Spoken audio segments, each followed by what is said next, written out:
is the Flex Network. Flex on everybody. Oh, yes, everybody. This is the Flex Network back again for another championship run this year for our redraft and any league that we basically play in because, of course, this is Flex Shane and Flex Matt presenting to you tonight one of the most recognizable voices of Sirius XM Fantasy Football Radio, the king of fantasy, Bob Harris. Bob, how the heck are you tonight? I'm fantastic, Shane. Matt, thanks for having me on. I'll see you on the rise, and didn't want to miss out on dragging along your coattails and getting a little bump from you. Bob, thank you so much. Breaking news, Bob. Breaking news. Uncle Len to the Buccaneers. First round pick or no, Bob? What say you, Bob? I'll go. No. I did just get him. We were talking before. I was doing Mike Clay has a crazy league, the Going Deep League, 18-round draft, 13 guys start, multiple quarterbacks if you want, tight end premium. It's the 9th round. The news comes. I'm right there. I got him in the 9th. Shortly after Mike Clay got Ronald Jones and shook his fist at me in anger. Oh my gosh. Hey, there is no better fantasy for me, Bob Harris, than going deep with Mike Clay. if you know Mike what Clay, Matthew Berry, JJ Zachary's, Scott Pianowski, Jeff Ratcliffe. And I'm leaving guys out. And I'm Peter Schenke. I don't mean to leave anyone out, but it's a hell of a fun draft. And we do it every year. John Savlich, Greg Smith, Matt Schroff's in it as well. Jared Smola, Sean and Ben, and me, and those are the other guys I mentioned. So it's always very interesting draft each year too. And man, it's a hell of a league to play through, finding enough guys to start every week. So wow, yes, feast or famine. Okay, Shane, take it away. Bob, we'd be remiss if we didn't at least start talking about football diehards. It's how I know you. It's how Matt knows you. You guys are legendary. You and Mike Dempsey, of course. So, do you guys know your in-season schedule yet? Because right now, and I wrote this down, so you guys are going to be Friday, Saturday, Sunday, Monday coming up. That's probably going to stick with the Saturday night maybe being a simulcast. So we do 2 shows. We do a Saturday on the Fantasy Channel, Saturday on NFL Channel. There's some talk about trying to combine that up. We'll see if the technology works. But either way, we do a Saturday show on NFL Radio as well. And then we'll continue to share time with Michael Fabiano on his show, Fantasy Dirt. So I'm doing that 2 days a week. Dempsey's doing that 3 days a week. And then we're doing our show 4 days a week. I just came off listening to that. And I just found out, and I can confirm, it'll be me and Jeff Manns doing the pregame show as we have the last number of years. So that'll be on every Sunday from 11 to 1 p.m. Did you just break that news live here, Bob Harris? Jeez. Just got it today. Oh, man. Beautiful. Wonderful. We love it. So, Bob, look, we're in the heat of draft season right now. And we figured, what's the best thing that we can do right now? We can talk about individual players, but I mean, a lot of people who listen to this show, who listen to your show, they're pretty savvy fantasy players. So what we really wanted to do is kind of get into the mind of Bob Harris. What we try to do here at the Flex Network is we obviously talk about the players that we like and we don't like and guys we target, but really we want to try to create a strategy and present the strategies that users and listeners can use in their drafts, because the reality is every single draft is different, right? So what we kind of want to do something a little bit different here in this show. And we kind of want to go through like a random mock draft. We're just going to talk through it. There's not going to be any boards or anything like that. But we just want to say, okay, let's pretend that it's Bob Harris. You've got, call it the 5th or the 6th pick, somewhere in the middle. So oftentimes you can get guys that you like. And we want to just quickly go through the players that you like in a particular round and the players that you don't like in a particular round. And then we'll just spend a few minutes talking about that because, honestly, we're interested right now. I mean, there's so much going on. Draft season is here, man. People are starting their drafts, and I think that's what the people want to hear. So if you're on board with that, I say let's do it. Make it happen. Okay, Beautiful. Bob. So we got the very first round coming up. We have the news on Alvin Kamara. It might be pushing him down a little bit, but the positive regression news on Joe Mixon. As you can tell, I'm very robust RB friendly, but who in the first round does Bob Harris look to target as we build the perfect mock draft here, Bob? I looked to target Dalvin Cook because I want to draft Gary Kubiak because I'm old enough to remember guys like Terrell Davis and Mike Anderson and Olandis Garrett. I mean, this goes on through Houston and through Baltimore now to here. And so if I can get him with that fourth pick, I'll draft him as early as 4. I'm fine with Kamara at 5. I'm higher on Joe Mixon than the world. I like him at 6. So right ahead of Clyde Edwards-Helaire, I would be taking Joe Mixon. I know that, they have more weapons this year, or at least the offense is going to be more robust, given the fact they have Joe Burrow. Apparently, he's very good. AJ Green comes back. They have a pretty good receiving core. They're just in general, pretty deep receiving core. And you're hearing just amazing things about Joe Burrow. But still, last year, that week 9 bye, they came back from London. They got to the week 9 bye. They cracked the code. Zack Taylor cracked the code. They started running some quick pitches and getting him outside, mixing outside the tackles. And down the stretch last season, he was as good as any running back not named Derrick Henry and Miles Sanders. Those guys were super good as well. So was Joe Mixon.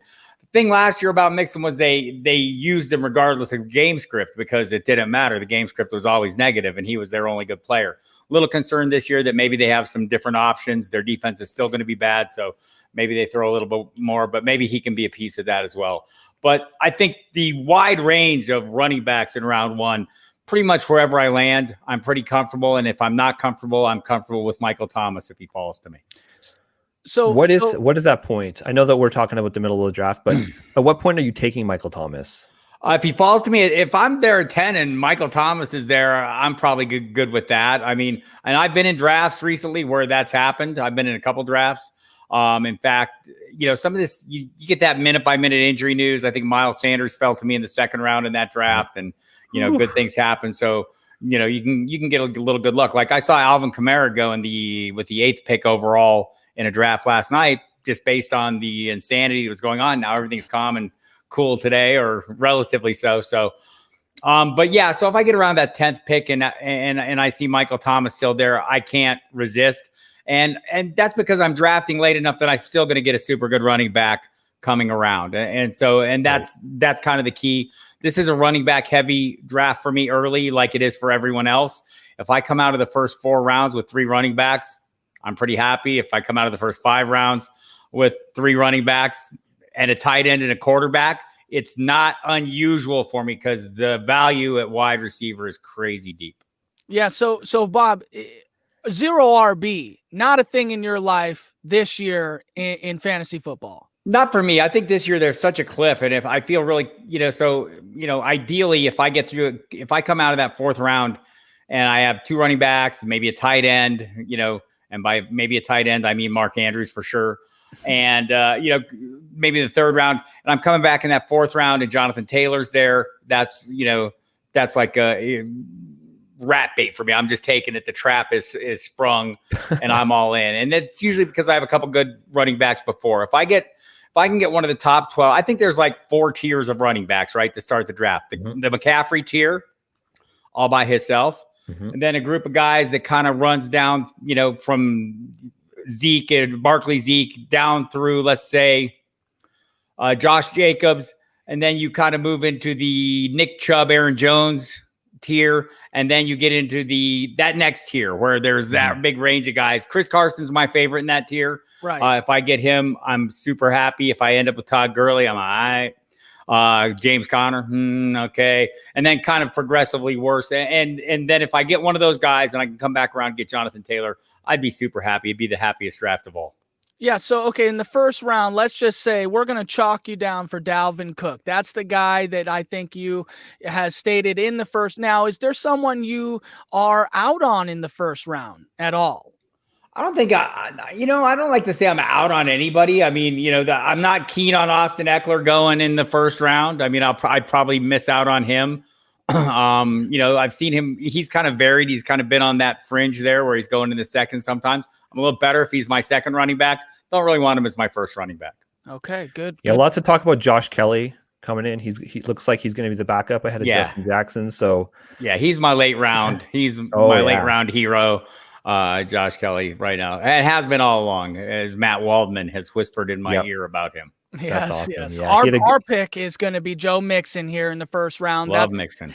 For me, Bob, it is the Joe Burrow factor because what is it? High tides raise all boats. I mean, it's clear that in camp they're responding to Joe. His leadership is great. They have a complete new spark on offense. And I think that has really helped get that deal done with Mixon, because I think Mixon wants to be the featured part, RB1 going forward for the Joe Burrow years in Cincinnati.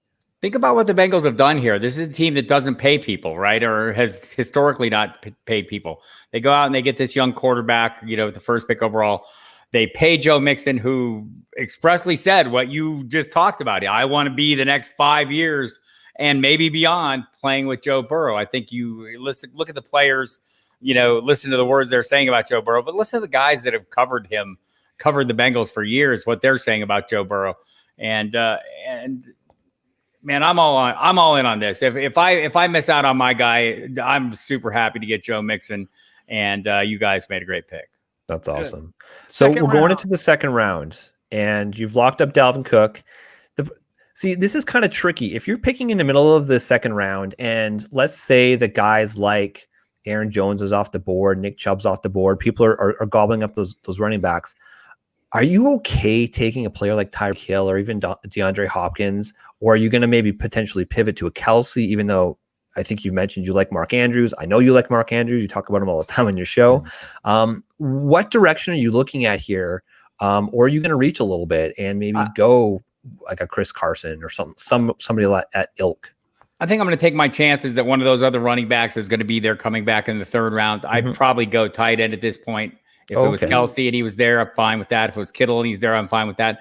Look, I think Mark Andrews is going to push into that tier this year. You think about his snap counts last year, which were not that low. He didn't have a huge snap count. And you look at so I see headroom for him. Like I see room for growth and room for him to push into the next tier, but I want it a little cheaper.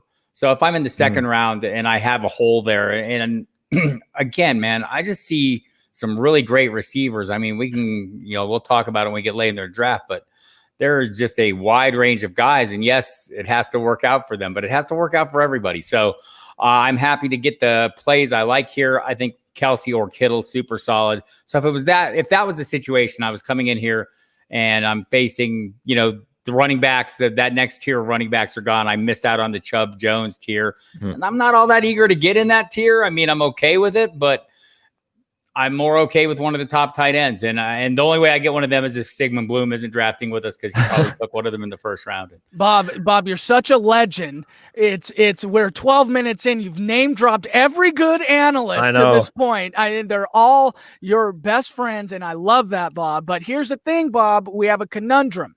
You're up in the second round. You love Mark Andrews. Maybe a round or two later, do you stick it with Kittle and punt tight end the rest of the draft? What are you doing here? I would say if the circumstances were outlined, I would go with Kelsey or Kittle, either or, and I'd be fine with that.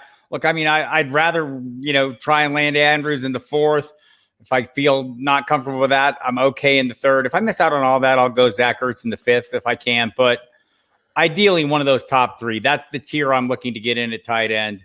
And I realize I'm going to have to pay a premium for it and need those guys to come through. Pretty safe to say that Kelsey and Kittle will. If he goes second round, I feel pretty comfortable. We're going to book you with Kittle here in the second round. Shane, who do we got in the second round here? We're drafting. So we're drafting too, hey? Bob Harris here. Oh my Shane, God. don't run this into the wall here. Here's my question for you, Matt. We're picking around the early turn, right? Which means we actually get to gobble up one of those running backs, right? Yeah. How about you mark us down for an Austin Eckler? Okay, yeah. Throw an Austin Eckler down for us. Something realistic. Eckler, yes, in the second round. Wait, roll it back. I want Eckler. No, just kidding. Yes. Well, you can't. You're in the middle, Bob. You're the expert. So you get the tough. You get the tough ones. Yes. Well, you know that what I'm going to say to that. An X is a has been, and a spurts to drip under pressure. There you go. Hey, I saw something out there. It's hey, every person like us that feel like we do this on a different level, we should all start with 4 wide receivers and a kicker in the first 4 and see how we do. But Bob, who are you staying away from in the second round? To me, it's Aaron Jones, but I want to hear who you're staying away from. You know, I mean, Aaron Jones is a guy that I don't have a heck of a lot of I just don't have a heck of a lot. I mean, I know James Conner ADP puts him there. I'm not against it. I just like other guys better. So I'm kind of out on him in the second round. That's why I would, kind of flip to the tight end there if that's the circumstances I'm facing. So, I mean, to be fair, I'm not out on anybody. I mean, I say I am. I don't want to touch that guy. And when the price is right, I'm grabbing his ass. I am. And you're a notorious cheapskate, and I love it. I'm a notorious cheapskate. So, in this going deep drafts, I think I got Sony Michel like in the 16th round. I'm going, I don't want any more Sony Michel. Oh, yeah, it's round 16. Give me that. Okay, we got it. Third round here, Bob. I'm going to start this off. Okay, to me, yes, there's lots of guys there. There's just is a ton. And now here we go. We got Mixon and Eckler, but how am I going to shy away from Jonathan Taylor in the third round? Could be a league winner in the second half of my league, and he's my RB3 at this point. Do I really need to draft any more RBs? Really, at the end of the whole entire thing here? Yes. Okay, well, geez, we haven't got there yet. For my, I'm going to put him down on my bench just because we need to fill this out. But I got Jonathan Taylor here as my third round pick. Bob Harris, you're on the clock. You got a tight end. You got Dalvin Cook. Chris Carson. If Chris Carson's there, he's all mine. Oh yeah, Chris Carson. Okay, so like a duck on a June bug. Over a Kenny Galladay or Chris Carson here. Okay. Right. So just to be clear, Kenny Galladay is a player I love. I rank him very highly. I would rather draft him in the 8th round when his name is Marvin Jones. Ooh, just a sneak peek as we get in there. Okay. So Chris Carson. Yeah, that's a lob. I lob that one up to you. Of course. I appreciate that. I feel much better about this draft already. Yeah. Can you talk a little bit about Jonathan Taylor? So I know that you guys always have that first Sirius XM draft like right after the NFL draft, and I know you kind of making a point, but I think you took JT as like your first overall pick. Flag planting in that draft, which right? I buy in. Like Matt and I were all like head over heels on JT all through the whole draft process. So we're on your team. Just tell the people what you love about him and why you would be willing to take him, or if you are willing to take him as a 3rd round pick. There are 2 things you cannot coach in the NFL: size and speed. He has more of both than most anyone at the position. Sub 4.4 at the combine. I mean, that kind of sealed the deal for him, right? Yeah. But also just a big player. We've seen what he can do. Also, sometimes when you talk to a guy, and we had a chance to interview him on Football Diehards, you kind of feel a little bit of ownership to him, or I mean, and honestly, he gave all the right answers, and they didn't seem like BS answers. So, that kind of adds to a little positive vibe if you already feel it. But mostly, it's the Colts offensive line. He's an ideal fit for what they want to do, right? I mean, this is the road grading offensive line, especially that interior. It's the design of this offense to be run heavy. Marlon Mack in the final year of his contract, will he be in the way? Maybe. If you hear the reports out of training camp early, Jonathan Taylor's already making those big chunk runs and I don't think it's going to take many of those. Like, it might be a little bit of a slow start, but I just think at some point the talent will out. And I mean, nothing against Marlon Mack. I think he's fine. I was talking to Bloom a week or so ago, and he had seen a video on the Colts website where he said Marlon Mack already looks like he knows, like he's a dead man walking. And I'm like, well, he accepts his role. Yeah. Right. So, I mean, I'm good with it's a lot of this is the offensive line. We've learned over time offensive lines matter. I mean, and they don't get a lot better than the Colts. So that's a big deal too. And so a lot of things to like about Jonathan Taylor. So let me ask you here, Guru, John the Guru Hansen was on our show here last week, and he talks about how he actually interviewed Geis at the Combine, and he really didn't get some good vibes from him, but he's a Ferrari, coming out of the parking lot's a Ferrari, so he got enamored by that. But in your position, you said you got the chance to interview Jonathan Taylor. How important does your position in the fantasy community really drive your takes and narratives when you get the actual opportunity to see these guys, talk to these guys, and get that, like that? To me, that's what I call the Russell Wilson effect. Right. I mean, when Russell Wilson's in a room, when he's leading a team, you listen to the guy. I mean, he has that presence. Like I said, so how does that really burn into your mind, like about a Jonathan Taylor, someone that you fall in love with? Over the years, I've talked to a lot of players, the biggest players in the NFL, LaDainian Tomlinson early in his career. I mean, it goes back before that, but over the course of time, and they're guys you just feel like, wow, this guy's like a used car salesman. I'm going to take a shower when I'm done, right? Or this guy, man, is just a truly genuine person. Seems really cool. Does it matter on the field? I don't know. Character matters to some degree in everything you do. So I guess it is a factor more in my mind than probably it is on the field. But it's nice to, I don't know, at least feel good about the players you're drafting. So, I mean, we don't all do that. We can be as mercenary as we want. But it does leave like talking to Raheem Mostert last year, just a super nice guy. Very cool. You just get a good vibe from him.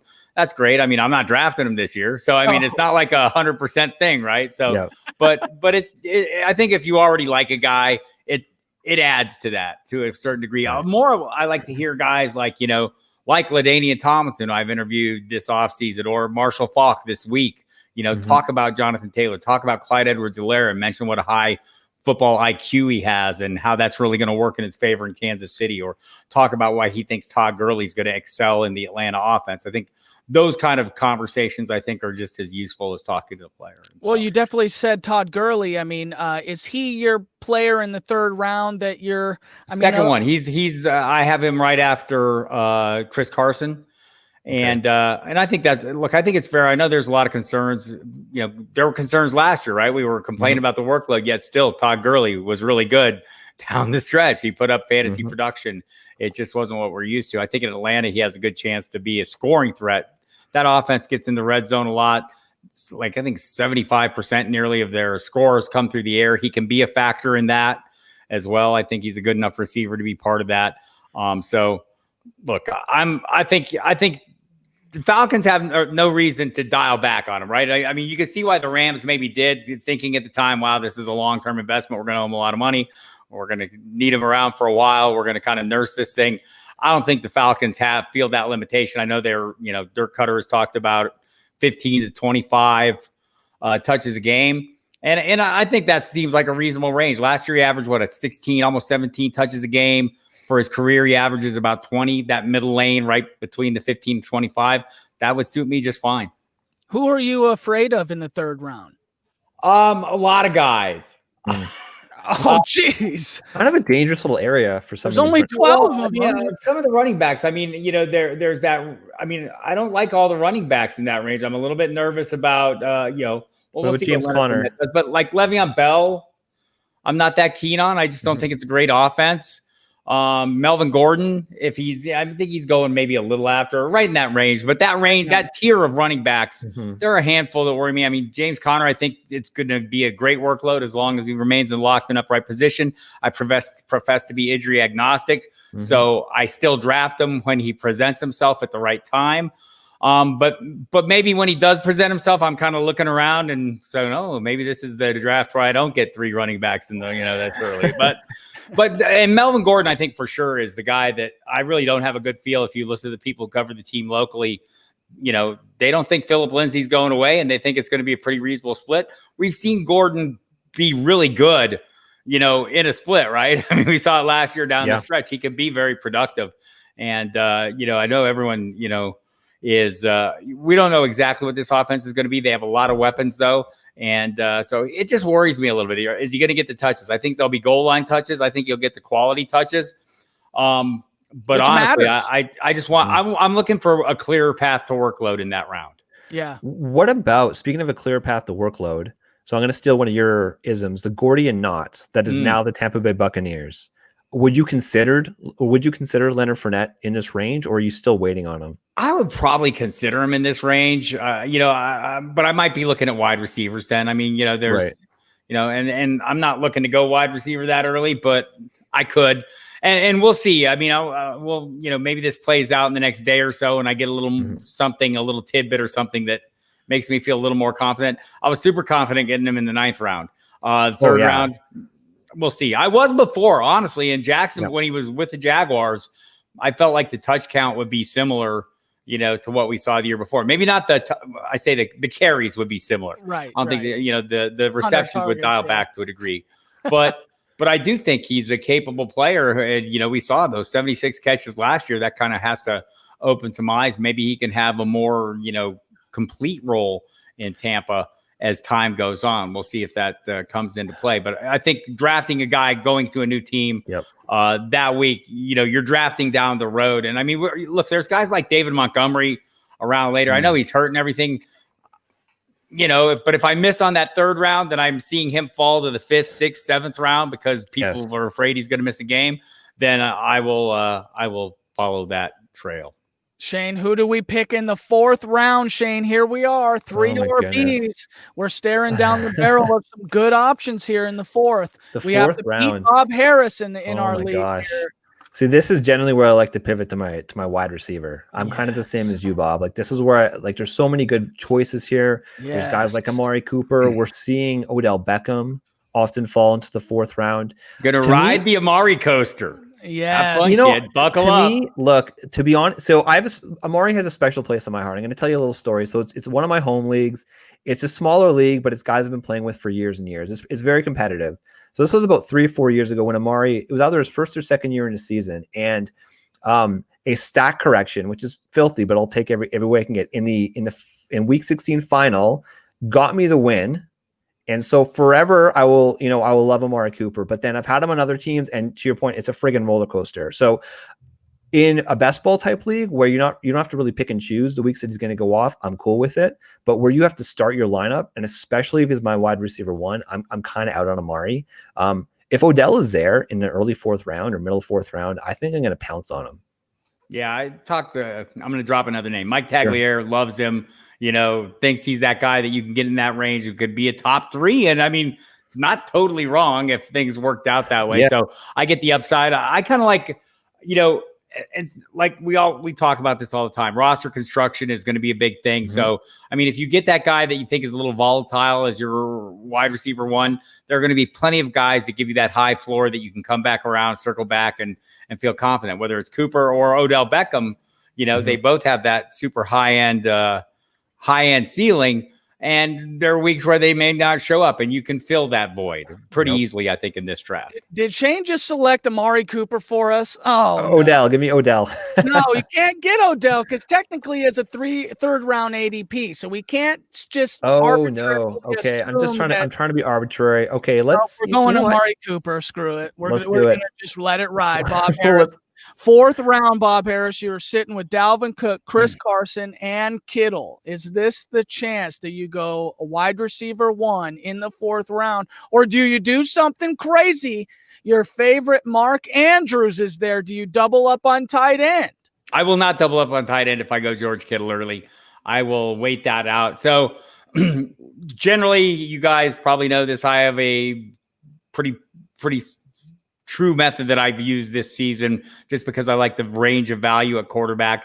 If there's no player I love at any point in the draft, I'll draft a quarterback. It's the 2nd round. I'll draft one of the early guys. If it's the 3rd, 4th, 5th round, Dak Prescott sitting there, I'll grab him. If it's a little beyond that, I'll grab any of that next, that tier, the Dak Prescott tier, Wilson, Watson, Kyler Murray, etc. So, but I'm not there. If I'm here and I don't like another running back and I'm, where we're at right now, I'll go ahead and go wide receiver. There's a handful of guys I really like. Allen Robinson. I think, for a guy that doesn't have a quarterback, let's just say the last 2 years, he has put up vast numbers without a quarterback, right?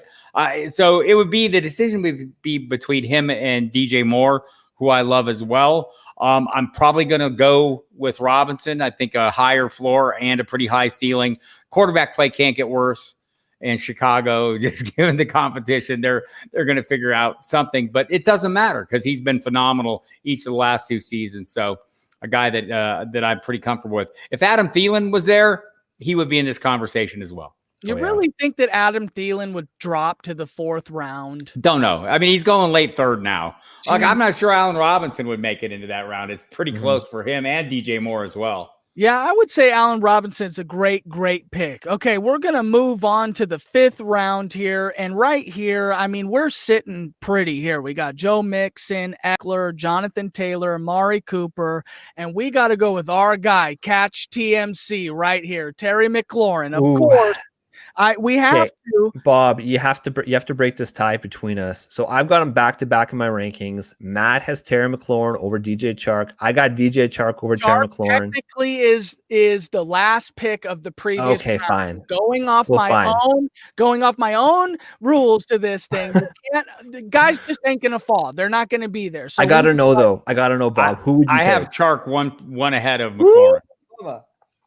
I love Chark, but I mean, I would have had to have got him earlier. I would have had to have gone Chark over.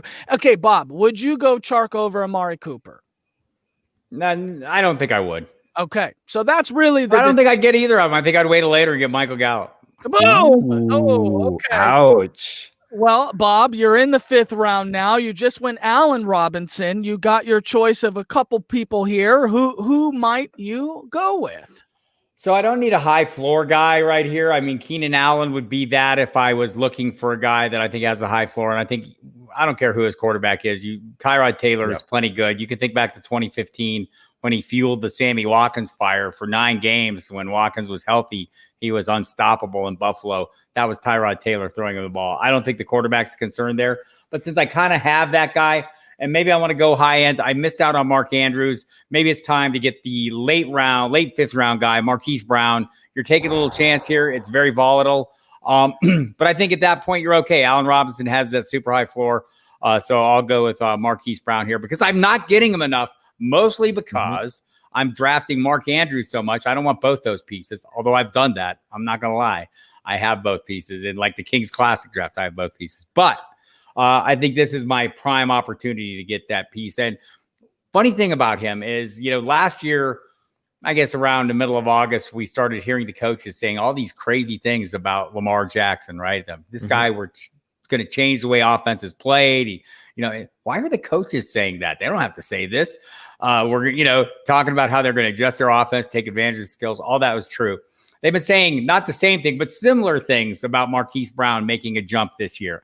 He wasn't fully healthy last year, played with the screw in his foot, played at like 105 pounds. This year, he's almost 180. Good for him for gaining almost 90 pounds of muscle. No, I think it was 27 pounds he gained, 180 pounds. But either way, I just think this is great. He's a high upside guy, and it kind of puts me in a bad position at running back because now I'm getting a little nervous that I only have a couple. So, I cannot wait, Bob. You're going to have to eat it here. Coming up here but I'm interested to see how you fight your way out of this, Shane. We're in here. I think we've got the hook over Bob Harris here right now. We got the hook on him right here. We could really slam it home, Shane. Who are we looking at here? We're talking round 5 off the board yet. We're talking round 6. Oh, round 6. Okay, so we're on round 6. I just real quick here. A guy you talked about that you don't like in that range, we just in round 5, Raheem Mostert. Just let the people know why you're out on Raheem Mostert. So I think he's a good player. Obviously, we saw that stretch late last season and into the playoffs. He was phenomenal. We've seen other guys do that. They were named Sony Michel. Didn't work out for them. But that's not it. But I just feel like the Shanahan plan, so first of all, I'll be a little pedantic here and just remind everyone, Raheem Mostert has never started a game at running back for the San Francisco 49ers. Somebody else has started the games. And that's, and I mean, look, that doesn't keep him from being the main guy. He looked phenomenal. They're going to be run first offense, but there is a Tevin Coleman. There is a Jerick McKinnon coming back who maybe is going to usurp some of the at least the snaps. And so I guess that's the thing. Late last season, even when Mostert looked like he was unstoppable, he'd have the beat writers on the show and try to get them to tell us how great Raheem Mostert was going to be. And they were all horrified to do that because why? Shanahan.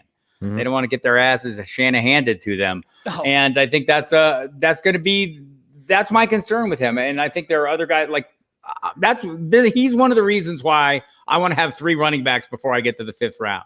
Because then I'm facing the Raheem Mosterts of the world, and I'm not all that keen on that. So, well, Bob, this is your draft. You led yourself into the deep waters here. You got to swim back to shore. But Shane right here, Bob, is going to take the prime player in the 6th round here, so you can't have him, Shane. Tell Bob who we're going to snake from him right here. So I find that round 6 is kind of a tricky round. It really is. I mean, you talked about how it's there's good players. But I feel like you're reaching uncertain. Like I'm not comfortable with Stephon Diggs. I'm not super comfortable with T.Y. Hilton. A guy that if he falls to me in the 6th round that I'm pretty much locking in every single time is Devontae Parker. Yes, of course. I think that's the right choice. Parker. Yeah. Yes. Bob Harris, tell us why the nuts pick in the 6th round is Devontae Parker. Well, it's great. So, yeah, I mean, it's just changed a little bit, that I've noticed Marquise Brown has slipped up into the round 5, but I mean, he was in 6 as well. So you had that range of guys. It was Parker, AJ Green, it was Marquise Brown at the time, and Will Fuller right in that same range. Yep. And Tyler Boyd is the guy actually. Tyler Boyd and Michael Gallup both in that same range. So depending on how you're constructing your roster, you could go any way. I love the Parker way. Look, will he duplicate last year's numbers? I don't know. I mean, it's not a great team. They're going to be playing from behind. I think they'll be throwing a hell of a lot. And I think Preston Williams will be back. I've talked to Alain Poupard from the Sports Illustrated. Used to be with the team's official website, but he's been at the practices. He just says both those guys, Parker and Preston Williams, showing a lot of chemistry still with Ryan Fitzpatrick. I think he'll remain the starter. Either way, if Tua comes in, he can get the ball down the field. But I think Parker has turned the page literally we always talk about that. I mean, it took him a long time. But what happened? What happened? Was it a new coaching staff? Is Brian Flores maybe that kind of guy that can get the most out of players coming from New England? So I'm just going to stop this here and just express my appreciation for Brian Flores coming into this team, building it from the ground up. He's doing it the Patriot way. And I think the owner, Stephen Ross, realizes that, his team was horrible for a long time because they were just kind of taking a piecemeal approach. I think they're all in on this. So I love Flores. I love the direction they're taking. I know they changed coordinators this year. I'm not going to let that panic me. I'm going to go ahead and go with Parker here is a guy. Look what he did last year against guys like Tre'Davious White, Stephon Gilmore. I mean, he was good against really good cornerbacks last year. I think he's the real deal. And I think in the 6th round, I don't care. It's worth the rolling the dice if he is to find out if he is that guy or not. He's our wide receiver 3, Bob. Who are you going for? Boy, I could go any direction here. I'm not going to go running back. Maybe talk about the quarterbacks. Like, so Kyler's going in this range. Dak if Dak Prescott was here and I don't love anybody, this would be an easy slam. I mean, I like a bunch of wide receivers. He is here, but I love a bunch of the wide receivers here. So I'm probably going to take one of them. But if I didn't, I'd be more than happy taking Dak Prescott here. Okay, and I do it quite often, 5th, 6th, 7th round, anywhere in that range. I think any of these guys, whether, if I don't get Dak, I'll go Russell Wilson. If I don't get Russell Wilson, I'll go Kyler Murray. If I don't get Kyler Murray, I'll go Deshaun Watson. Fully satisfied. If it goes later and I get to that point where I don't love every player or don't love any player, I'll see a Matt Ryan there. I'll be fine with that. So I love AJ Green. I love Will Fuller. I love Michael Gallup. I guess those guys, they're still in round 6. So yep, you're there. Who is it? Looking at my wide receivers, I mean, I could go either way here. I have a good high floor guy to start. I have an upside guy. I'm gonna probably go ahead and go AJ Green here and take the possibility that he is still AJ Green. I don't know that he is. But it's the 6th round. I don't care. And if he is, and we heard hints of it early in the training camp from teammates who have not seen him healthy before, like some of the young guys going, holy cow, look at this guy. Look at him. They've been impressed. So the target share he's demanded when he has been healthy dating back to his rookie year. You're looking at about a quarter of the targets, no matter what. I think Joe Burrow will realize what side his bread is buttered on. I'll go ahead and take that. And since you guys got Mixon, I can have another piece of this offense. Oh, geez. Okay, Bob, we're headed into the 7th round, and here I am. We got a conundrum here. There's a lot of great guys, but just as you said, if maybe some of these guys didn't wet my willy, I would go QB, because right now is a great opportunity. You got Deshaun Watson, who's going to be sitting there. It's a great pick, but I think I like a guy later. But right here, it's very, very difficult. I see injury, potential injury, someone else, a Jag, but Jarvis Landry is who I'm picking right here, Bob. Last year's wide receiver 15. Flex. In my flex as my wide receiver 4, Bob Jarvis Landry. You can't select him now. Who do you got? There's one guy you have to go here, Bob. You have to. You've pigeonholed yourself with RBs, Bob. I have a little bit, but so I could kind of make it, but I feel like my RBs are really solid, so I could take a little chance here. I could go with the safe play, and he's not that safe, but Jordan Howard is like the guy that I see a clear path to workload. I don't see it for Zack Moss, but I think I'm going to take him here anyway, just because I like him. And I think there's a couple guys I can get later that can maybe carry me, some of the PPR type guys who can give me a reasonable floor. I'll go with the Zack Moss. Just have had some interesting conversations. Mike Shope, who is in leagues with me, he covers the Bills on a daily basis for WGR. He was on my show and he said, look, there's one guy in Buffalo I'm drafting. Zack Moss. Nobody else. He doesn't want anyone else. And so obviously he doesn't realize John Brown's one of the best players in the NFL. Sad for him to not realize that. But I'll take him at his word here. I just, what did we see from Devin Singletary last year? We saw ordinary. And so this is a gamble, total gamble. I don't like that his price has risen this high, but there may still be a couple guys that can be potential league winners that I can get later. So I'm going to go with this. Why am I in this spot? Because I did not get 3 running backs in the first 5 rounds. Now, Bob, do you love your draft to this point, knowing that you might have been able to grab another RB? So are you saying you think you're fine? Is this a championship winning team with Zack Moss as your RB3, or are you nervous right now, Bob? I'm a little nervous right now, but it depends on who I get to fill in the hole. So okay, I'll be fine. Look, I'm fine with my starters. Let's put it this way. I'm fine with my top 2. No issues there. It's going to be a little dicey here. Again, I waited until outside the 5th round to get my 3rd running back. Here we go. I mentioned that? That's a big thing for me. Oh my goodness. Shane, we're in the 8th round here. We only got a couple rounds left. We're going to pause at round 10 and then talk about some flyers. So let's fill this out. I think that maybe we go to round 8 and talk about some flyers, Matt, just because we're pushing up the clock here. But look, I mean, there's a couple guys that I like in this round. I mean, Deontay Johnson is somebody that I would consider. If we had waited on running back, a guy that is kind of like a last-ditch effort would be like a James White in a PPR type league. A player that, look, we dubbed him the deep dog Debo last year, Debo Samuels. He was the guy we love just in general. I mean, we start following these guys right from the Senior Bowl is really like when we get into it. So we fell in love with him at the Senior Bowl. I mean, there's a possibility that he might start here, Matt, in week 1. And look, we had Dr. Jesse Morse with the Fantasy Doctors on our show about a month and a half ago, like right after the Debo injury. And there was some concern. And after that, he was off my draft board. I haven't drafted him. I'm kind of like you, Bob. I'm a bit of a degenerate. I've been doing best ball 10 since literally February. So I had a lot of Debo already. But I'm kind of warming up to him, Matt, here in the 8th round. Debo was easily the pick. He's clearly rising up boards. Bob, where would Debo go right now if you knew week 1 he was at 100%? If I knew at week 1 he'd be 100%, which he will not be. But he may start practicing this week, as we heard Kyle Shanahan say earlier today. So that's better than I thought he would be. When they had the surgery the end of June, it was a 10 to 16 week return. And Jones fractures are tricky, guys. So nothing is guaranteed here.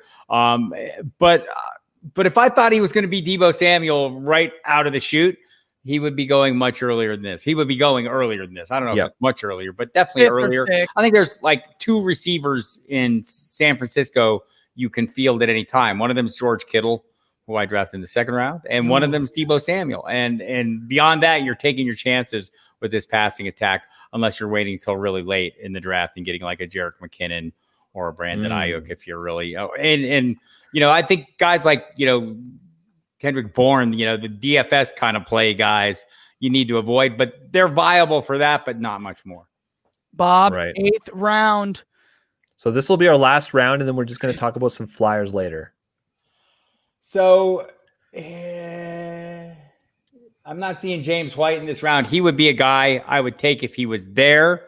So I think I don't want to reach for a wide receiver, but I'll take Marvin Jones here. He kind of goes at the end. Yep. So as I said earlier, I love Kenny Golladay. I like him better in the 8th round when his name is Marvin Jones.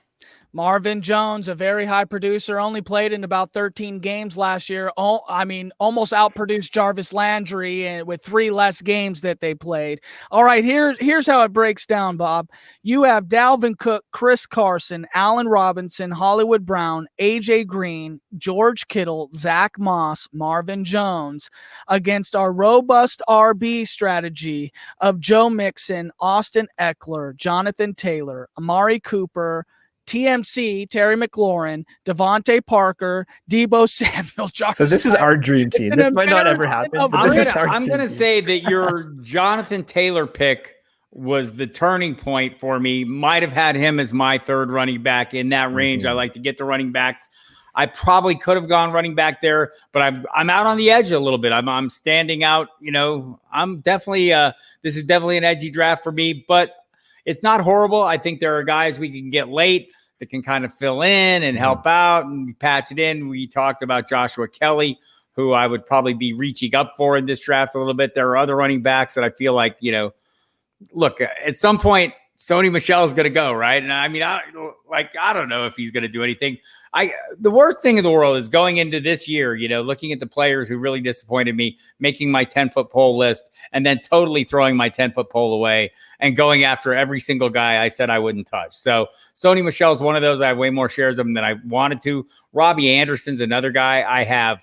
I'd said I'm not really in on wide receivers who are moving this year, and maybe his skill set isn't a true mesh with what Teddy Bridgewater does. Local observers say it is. He looks like he's going to be the wide receiver 2 there.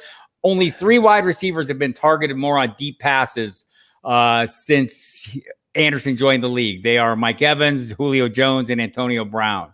Robbie Anderson's been very good with that, and he has a full ability. So I like him late. I like Jamison Crowder, probably would have been a pick a round or so from here, unless Dempsey was drafting with us, and then he would have drafted him like 4 rounds earlier.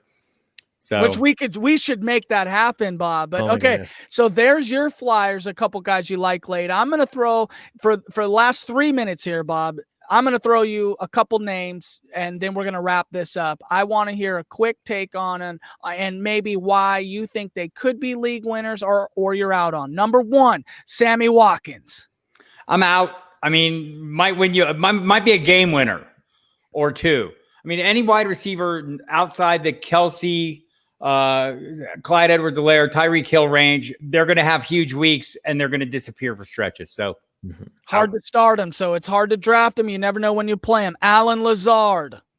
Not all the way in. I mean, I think Aaron Rodgers likes him more than I do. That should count for something, but I'm probably sticking with Devontae Adams, that core. And Rodgers said today, Marquez Valdez-Scantling is a guy that's went off a huge camp. So I think he still likes Lazard. I think the role is Lazard's. I don't want to draft the role. You can have MVS for nothing. Nothing. Yes. So, okay, 2 guys, same player, 2 different teams. Curtis Samuel, hit me. Nah. Out. Paris Campbell, same guy, different team. I'd be more likely to be it on Paris Campbell. I'm probably out on both of them. Oh, okay, out on Paris Campbell. I got one. Miles Boykin. Miles Boykin is a guy, last round best ball guy. Yeah, I'm in on that. As long as it's late enough. Of course. Whatever's free, I'm kind of okay with, but he's a fine pick. I think he's a guy there's a lot of talk about. Okay, they cut Mohamed Sanu. N'Keal Harry, are you in? I was in earlier. I'm not so much in right now. I do think he fits the mold of what we saw the Panthers draft to try and, keep Cam Newton on track. But I think Cam Newton ended up throwing to the little guys as much as the big catch radius guys.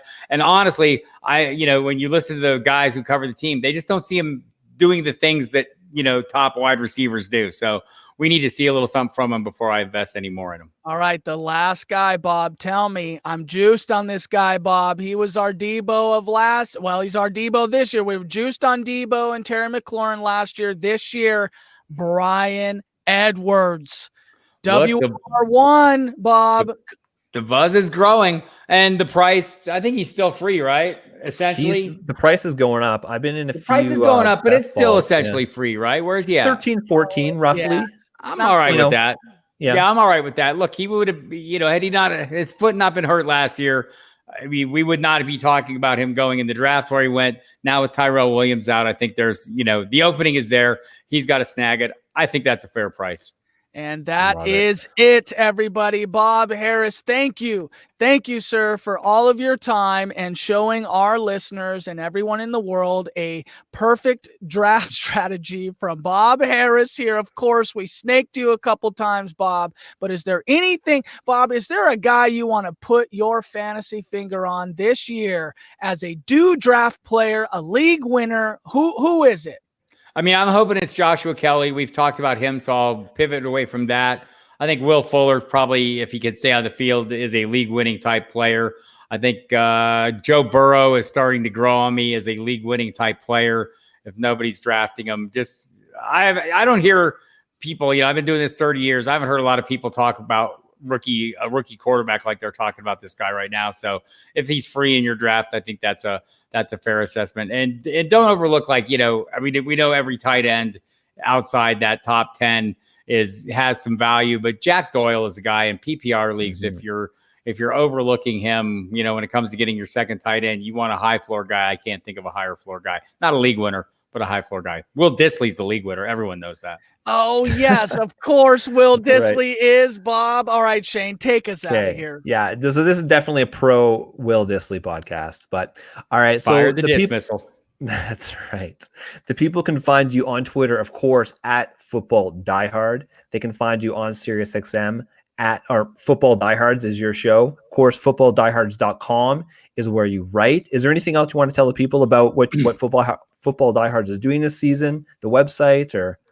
Man, we're doing the same thing we always do. Flash update, regular season product. We'll start up. We have the My Fantasy GM tool, which we're adding to the mix this year. Great tool. Draw your rosters in from across the wide range of commissioner platforms. Helps you manage your team. I'm like, in 2030 redraft and dynasty leagues, it's going to be very handy for me to manage my free agent moves, which are very difficult when you're in that many leagues. But even if you're not, it's very difficult to manage, and this will get you ahead of the curve on that. And otherwise, listen to the Flex Network. These guys are great. They're on the rise. They're up and comers. They're shakers, movers, shakers. They're making it happen. Don't sleep on them. Thank you, Bob. I don't know if you remember, but during the Podathon, you did our read for us, and that was a pretty big honor of ours. So we appreciate that. I do remember. We appreciate that. Bob, can we get you to flex for us one last time here? Throw the arms up and flex on them, Bob. Yes, Bob. All right. Thank you, everybody, for tuning in. We are the Flex Network. Follow us at the Flex Network 1. Thank you. Have a great night.